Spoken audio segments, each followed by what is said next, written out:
Le 3 mars de chaque année, notre continent célèbre la Journée africaine de l'environnement, une initiative phare de l'Union africaine proclamée en 2003 lors de la conférence des ministres africains de l'environnement tenue à Bamako, au Mali. Cette journée n'est pas une simple commémoration, mais un cri du cœur de notre continent, berceau de l'humanité et trésor de biodiversité.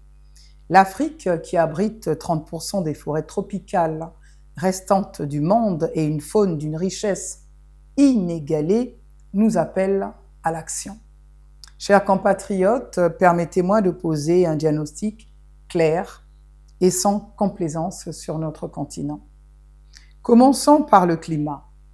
Le 6e rapport d'évaluation du groupe intergouvernemental des experts du climat, publié en 2023, relève que l'Afrique se réchauffe 1,5 fois plus vite que la moyenne mondiale.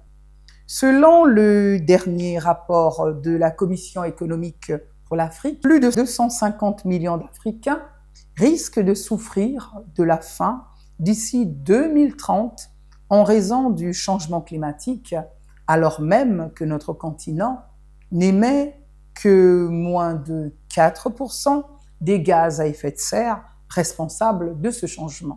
Comme l'Afrique, le Congo ne se résigne pas. Porté par l'action et la vision de son Excellence, Denis Sassou Nguesso, président de la République, chef de l'État et président de la Commission climat du bassin du Congo, notre pays est considéré comme l'un des leaders mondiaux du combat environnemental.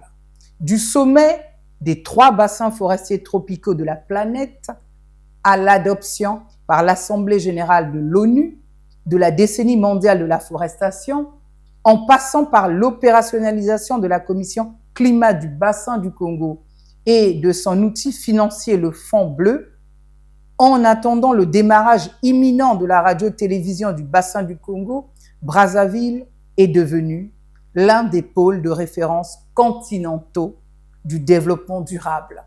Une distinction qui n'aurait pas été possible sans l'engagement, la constance et l'opiniâtreté de notre premier écologiste, Denis Sassou Nguesso.